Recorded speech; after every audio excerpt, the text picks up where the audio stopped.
아이들이요.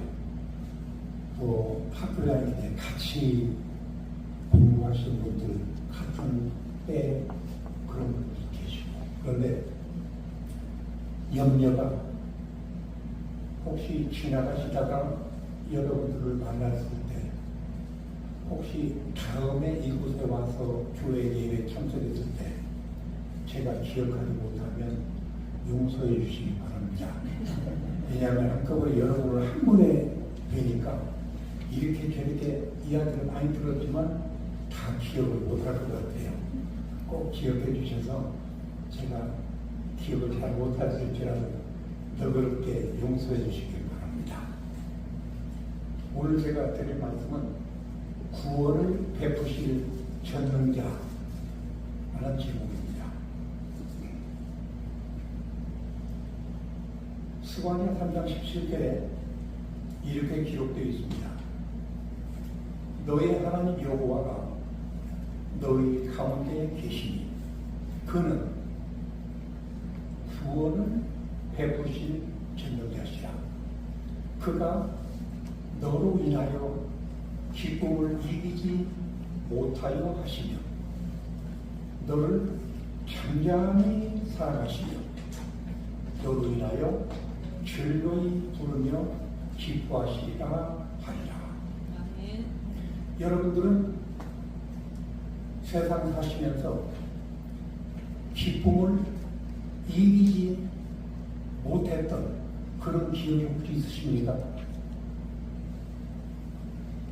정말 기뻐서 기쁨을 이기지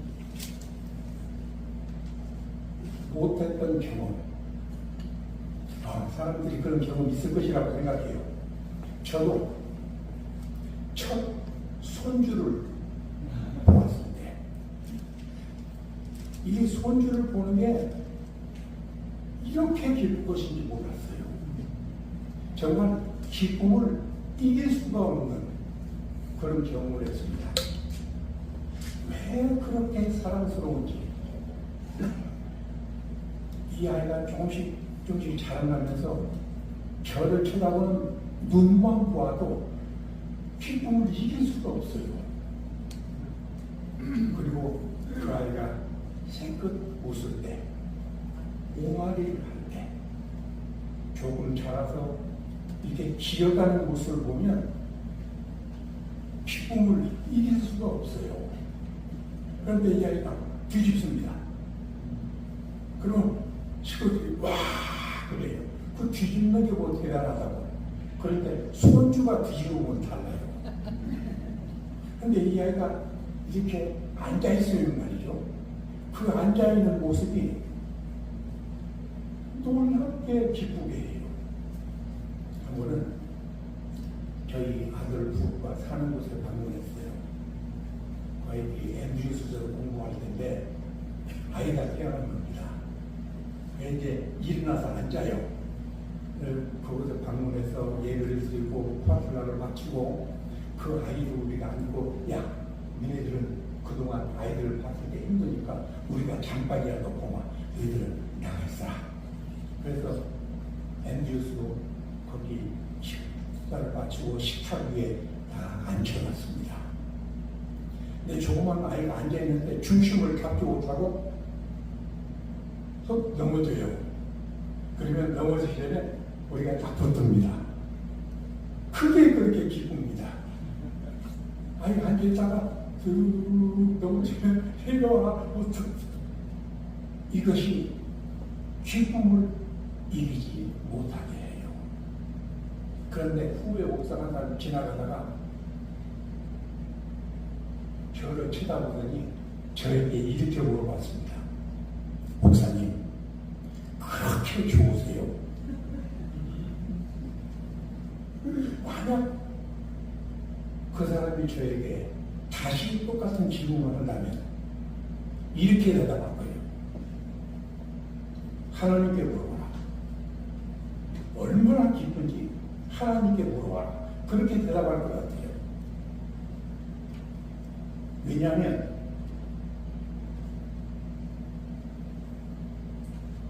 여기 너희 하나님 여호와가 너희 가운데 계시니 그는 구원을 베푸실 전능자시라. 그가 너로 인하여 기쁨을 이기지 못하여 하시며 너를 잠잠히 사랑하시며 너로 인하여 즐거이 부르며 기뻐하신다. 왜 하나님께서는 너로 인하여 우리로 인하여 기쁨을 이기지 못하실까? 하나님은 왜 우리를 잠잠히 사랑하실까?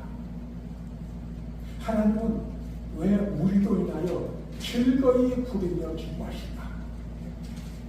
그래서 제가 그 사람에게 하나님께 뭐 물어봐라. 그렇게 말할 것 같아요.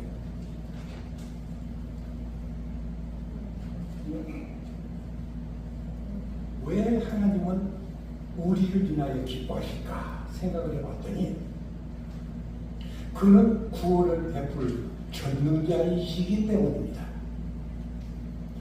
자신이 구원하려고 하는 그 사람을 보시고 기뻐하시는 거예요. 왜 저는 손주를 보고 그렇게 기뻐했을까? 아, 이 아이는 내가 보호해야 될 아이구나. 이런 생각이 드니까 기쁜 거예요. 하나님은 왜 기쁨을 이기지 못하여 하시는가? 우리를 구원하려고 하시는 분이기 때문이에요. 그런데 너를 잠잠히 사랑하신대요. 잠잠히 사랑하는 게 뭡니까? 사랑을 하는데 잠잠히 사랑해야 될까요? 화끈하게 사랑해야 될까요? 잠잠히 사랑한다는 말은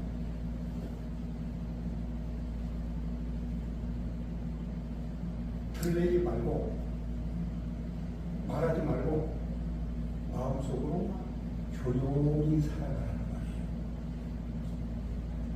하나님은 잠잠히 살아가십니다. 살아갈 때 과시하려고 하지 말고 조용히 살아가시는 거예요. 하나님께서 그렇게 하십니까?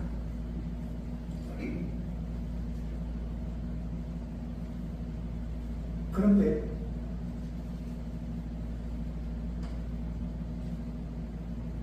날까지 남겨둔 것이 없는 저녁 1위 그 선지자는 위인이 경솔하고 간사한 자요.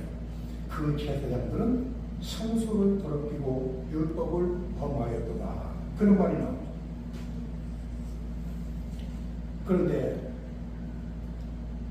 하나님은 우리를 사랑하사 기쁨을 이기지 못하여 하시는데 우리를 잠잠히 살아가시는데 우리로 인하여 즐거이 부르며 기뻐하시는데 즐거이 부른다는 말은 뭘 부를까요? 노래 부르시는 겁니다. 하나님이 기뻐서 노래 부르세요. 그렇게만 하며 사랑하시는데 그런데 스바냐 3장 1절에 보면 그 사람들이 어떤 사람들이라면 3절에 방백들은 어떻게 사는가? 불을 지르는 사자처럼 살고 재판장들은 어떻게 사는가? 이튿날까지 남겨둔 것이 없는 저녁 이처럼 살고 그 선지자들은 어떻게 하는가? 경솔하고 간사한 자. 제사장들은 어떤가? 성소를 더럽히고 율법을 보호하는 사람이에요. 그래서 하나님은 참으로 기이하신 분입니다. 하나님은 왜 기이한가? 기이한 일을 하시기 때문에 기이해요. 그런데 스바냐 3장 3절에 나오는 방백과 재판장, 4절에 나오는 그 선지자와 제사장, 이 사람들은 기이한 사람이 아니라 기괴한 사람이에요. 하나님께서는 그렇게 사랑을 베푸시는데 그들을 보고 기뻐서 어쩔 줄을 모르시는데 그 사랑을 받는 사람들은 기괴한 사람들이에요.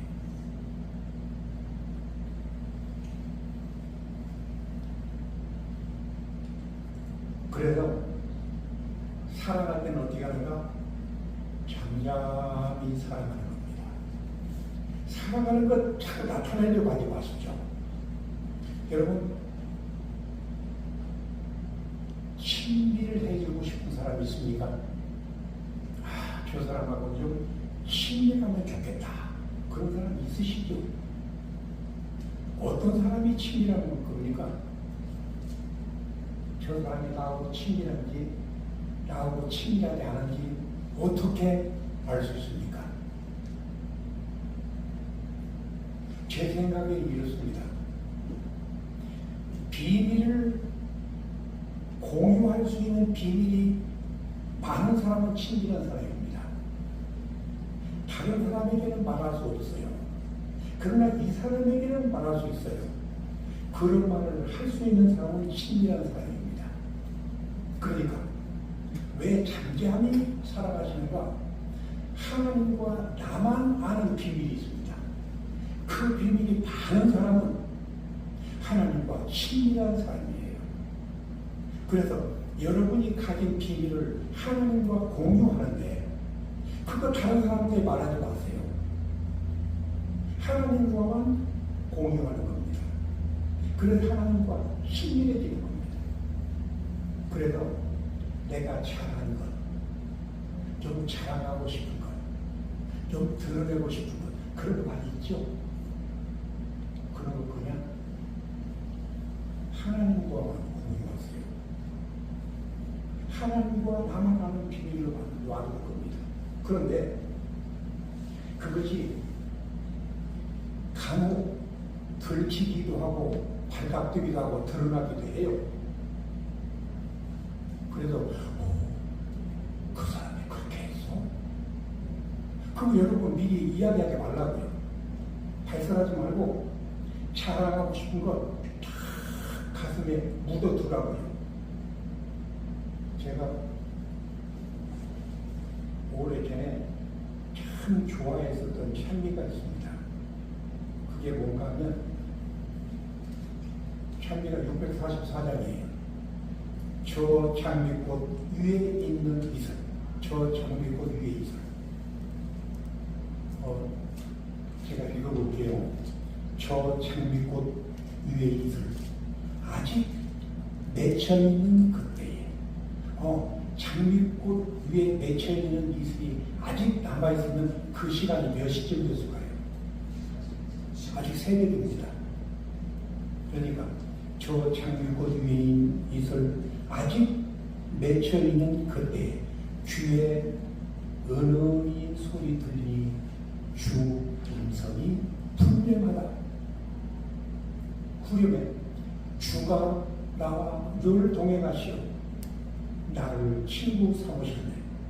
우리 서로 받은 그 기쁨은 알 사람이 없도다. 나하고 하나님만 알아요. 그것 다른 사람에게 발표하지 않았어요. 참된 기쁨이 있지만 그거 말하지 않고 내 가슴에 묻어뒀어요. 그리고 하나님과만 공유했어요. 그 사람이 하나님과 친밀한 사람이라고 말이에요. 2절에 이렇게 나옵니다. 그 청한 주의 음성 울던 새도 잠잠케 한다. 여러분, 새벽에 새가 우리 한국에서 운다고 그러죠? 새가 운다고 표현하죠? 짝짝짝짝 얼마나 날카롭습니까? 새벽에. 그런데 그 청한 주의 음성 울던 새도 잠잠케 한대요. 짝짝짝짝 하는데 그거 안 들려요. 왜? 주의 음성이 들리니까. 내게 들리신 주의 음성이 늘 귀에 쟁쟁하다. 그 다음에 또 후렴에 그랬어요. 주가 나와 늘 동행하시어 나를 친구 삼으셨네. 우리 서로 받은 그 기쁨은 알 사람이 없더라. 주님과 나와만 공유하는 겁니다. 그런 것들 발표하지 마세요. 그냥 가지고 있어요. 김 목사님. 그러면 당신 그렇게 합니까? 제가 그렇게 하고 있다는 말이 아니에요. 성경에는 그렇게 하라고 했다고요. 공유하지 않는 겁니다. 불내지 않고 편견히 살아가는 겁니다.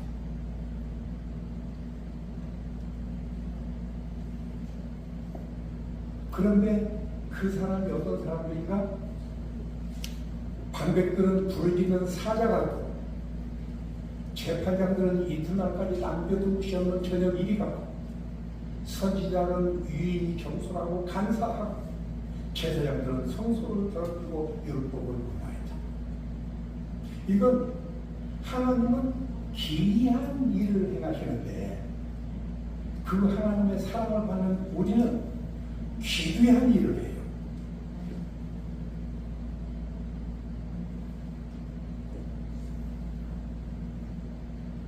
왜 그럴까?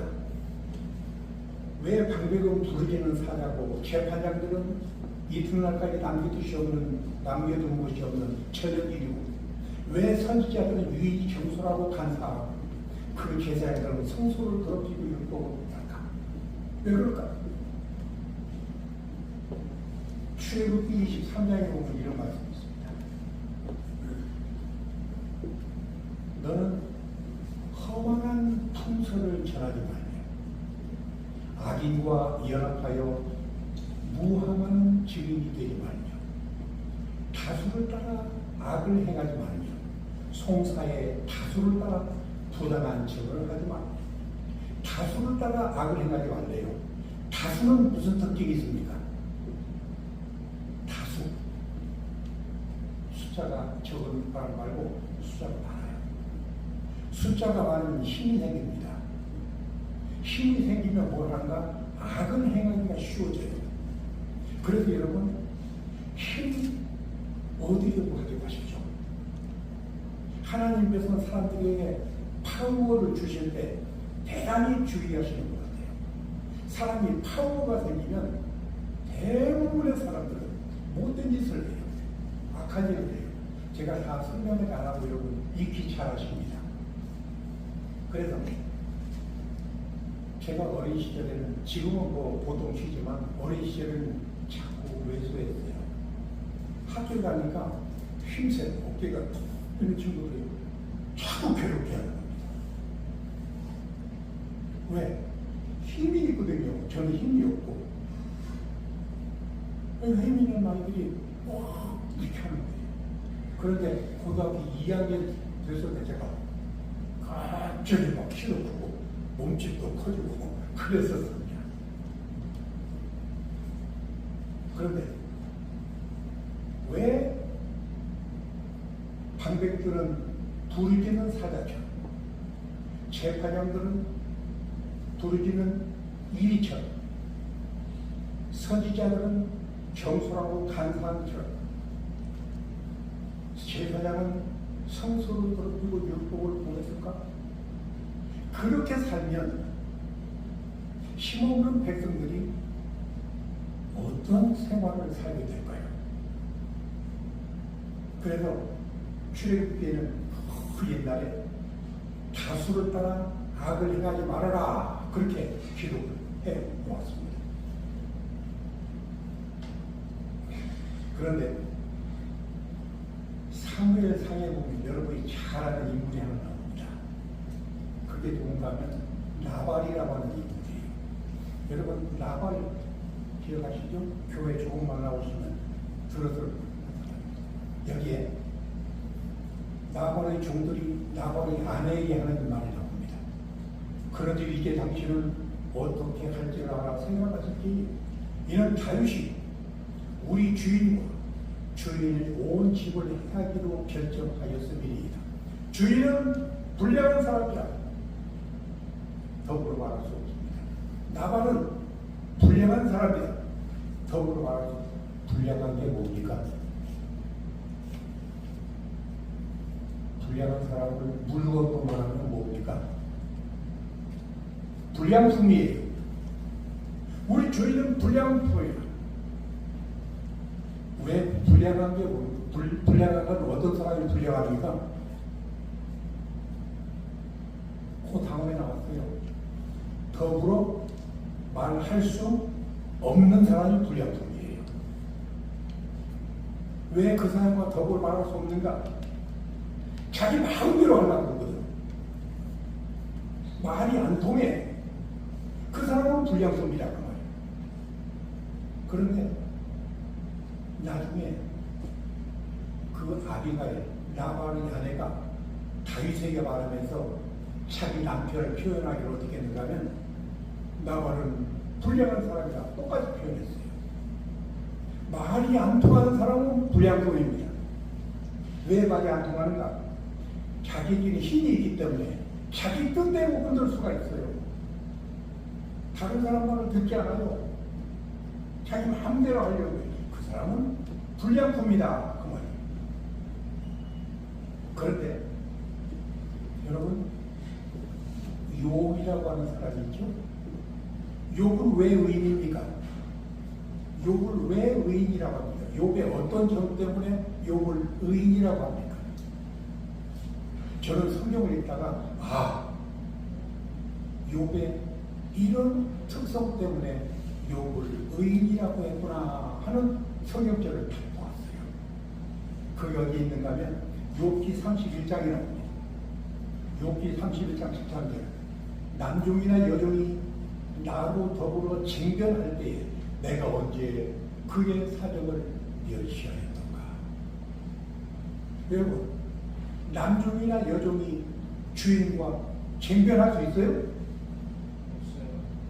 그런데 욥의 남종과 여종은 욥과 쟁변할 수 있었어요. 주인이 자신의 힘으로 확 억누르지 않았어요. 교회에서도 그래요. 자기 아들이 뭐라고 하면 죽여! 이렇게 하는 부모가 있어요. 그래서 제가 다음에 그 집사님에게 집사님 그렇게 하지 마십시오. 그 아들도 다 찬성을 안 했는데 그렇게 말하면 죽여! 이렇게 말하지 마세요. 욥은 왜 의인인가? 남중의 내력이 언제든지 쟁변할 수 있는 사람이었어요. 14절 그리하였으면 하나님이 일을 하실 때에는 내가 어떻게 하겠느냐? 하나님이 국문하실 때는 내가 무엇이라 대답하겠느냐? 나를 태 속에서 만드시니까 그도 만들지 아니하셨느냐? 우리를 뱃속에 지으시니까 한 분이 아니시냐? 그러면 김 목사님은 당신의 수가에 있는 사람과 쟁쟁이 됩니까? 저도 안 돼요. 마찬가지예요. 저도 그래요. 그런데 성경에는 내 밑에 있는 사람도 내 영향력 아래에 있는 사람도 쟁변할 수 있어야 된다 그 말이에요. 그런데 이것을 깨달은 지가 얼마 안 돼요. 오랫동안 예수님과 살았지만 내 수하에 나보다 아래에 있는 사람이 쟁변을 하려고 하면 죽여! 이건 나오다니까요 저도. 근데 성경에는 그렇게 하는 사람을 불량품이에요. 그래서 불량품이 되고 싶지 않으면 일부러라도 내 수하에 있는 사람과 쟁변하지 마십시오. 쟁변을 하십시오. 쟁변하도록 해야 돼요. 그래서 욥은 기이한 사람입니다. 어떻게 기이한가? 남종이나 여종이 나로 더불어 쟁변하게 할 수 있는 사람. 이게 하나님이에요. 하나님께서도 그렇게 우리를 대우하십니까?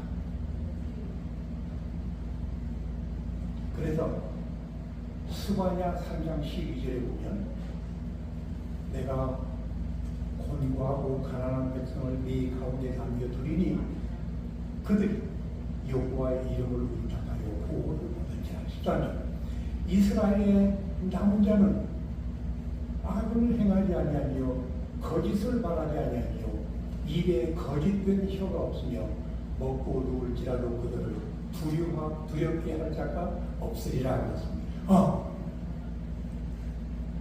재판장은 선지자는 다 그렇게 귀귀한 일을 벌이지만 하나님께서 왜 그들을 사랑하시는가?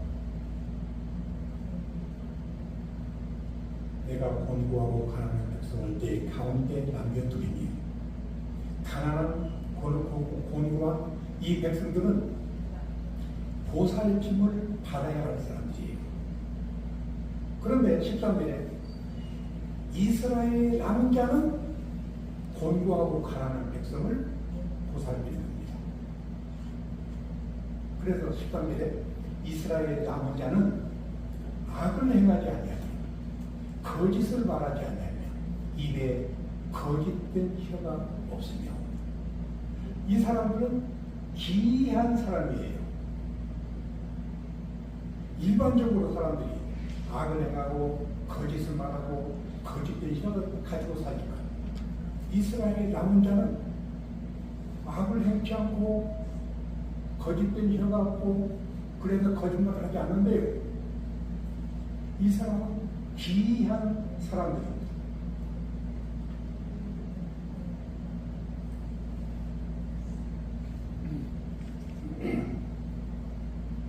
남은 무지라고 하는 것을 생각해 보시다. 잠깐 끝나야 될 때가 다 된 것 같으네요.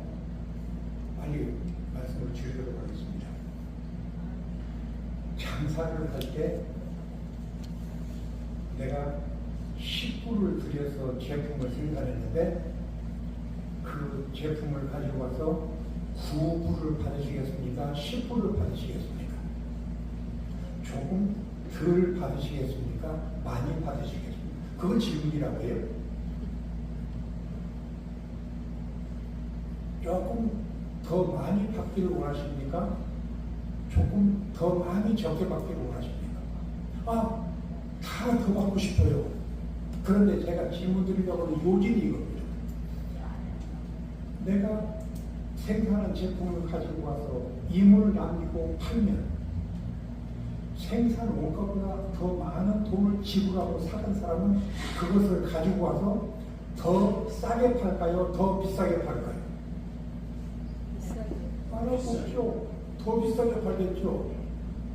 그런데 제가 질문 드리고 싶은 요지는 뭐냐면 제일 마지막에 구입하는 사람은 누굽니까? 많은 사람들이 이물을 남기고 팔고 또 이물을 남기고 또 이물을 남기고 곱빼기로 딱 와서 파는데 제일 마지막에 그 제품을 구입하는 사람은 누굽니까? 성경에 보니까 그분이 하나님이에요. 제일 마지막에 가장 비싼 값을 내고 사시는 분이 하나님이에요. 우리는 어떻게든지 싸게 값싸게 구입하려고 하잖아요. 하나님은 그러지 않아요. 가장 비싼 값을 내시고 가장 보잘것없는 것을 구입하시는 분이에요. 그러니까 하나님은 기이하신 분이에요.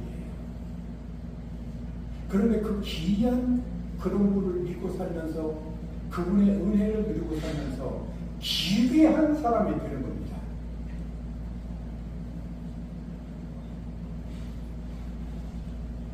그래서 시편 107장 8절에는 여호와의 인자하심과 인생에 행하신 기이한 일을 인하여 그를 찬송할지어다 그런 말씀이 있어요. 여호와의 인자하심이 늘 우리에게 임하는데 인생에게 기이한 일을 행하셨는데 그것을 인하여 찬송할지어다. 그래서 우리가 기억해야 할 것은 하나님은 기이한 일을 행하시지만 사람은 기괴한 일을 행하고 있습니다. 예레미야 5장에는 예레미야와 스바냐와 이렇게 겹치는 기간 동안 있어요. 근데 예레미야 5장 30절에 이렇게 기록했습니다. 이 땅에 기괴하고 놀라운 일이 있더라. 선지자들은 거짓을 예언하며 제사장들은 자기 권력으로 다스리며 내 백성은 그것을 좋게 여기니 마지막에는 너희가 어찌하겠느냐 그렇게 기록을 했어요. 그래서 중요한 것은 뭔가 로마서 2장 5절에 다만 내 고집과 회개하지 아니하는 마음을 따라 진노의 날 곧 하나님의 의로우신 심판이 나타나는 그날에 임하여 진노를 내게 받는다. 고집과 회개하지 않는 것, 이것이 문제입니다. 제가 어떤 교회에 있을 때 그 교회 수석 장로님이 메디컬 닥터였는데 이분이 그 지역에 한인회 부회장이 있었어요.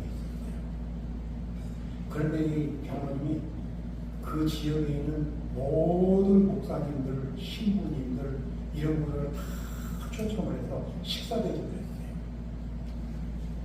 그런데 그 중에 한 목사님이, 개신교회 목사님이 이 장로님이 어디 교회 장로냐? 안식일교회 장로다. 에? 안식일교회 장로가 우리 식사 대접했어? 그러면서 하는 말이 토해내고 싶대요. 음식과 안식일교회 장로하고 무슨 상관이야? 토해내고 싶대요. 그런데 제가 그 목사를 만났어요. 저보다 한참 어린 그 목사님이라서 그러니까 나이가 딱 그런 목사님이 딱 보니까 나 안식일교회 목사입니다. 예? 이렇게 빨리 잘 피했어요. 사람이 고집이 있습니다.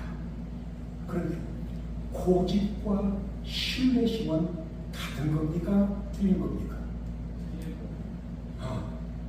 어떻게 틀릴까요? 저는 이렇게 생각을 했어요. 신뢰심과 고집은 다릅니다. 어떻게 다른가? 이야기를 듣고 보니까 내가 잘못 생각했구나. 그래서 뉘우치고 회개하고 돌이키는 것은 신뢰예요, 신뢰예요. 그런데 내가 잘못된 것을 깨닫고도 그 사람 말이 옳은 것을 알고도 돌이키지 않는 것은 고집이에요. 그런데 성경에 보니까 사도 바울이 내 고집과 회개하지 않는 것이 너를 망하게 한다. 그래서 하나님은 기이하신 분입니다. 우리 생에 기이한 일을 행하셨어요. 그런데 우리는 기괴한 일을 행해요. 그래서 하나님으로 하여금 기쁨을 이기지 못하게 하시는 것이 뭔가 우리를 구원하려고 하시는 분이기 때문에 그렇습니다. 그래서 우리도 이렇게 사십니다. 나에게 생명을 주셨으니 내가 구원받도록 하나님께서 다 마련해 놓으신 그 구원을 거절하지 않도록 받아들이고 내 옆에 있는 사람도 구원을 받도록 성령님께서 하신 일에 도움 그런 생활이 되기를 간절히 바랍니다. 구원을 베푸실 줄 아느냐 그분을 인하여 기뻐하는 귀한 삶 되기를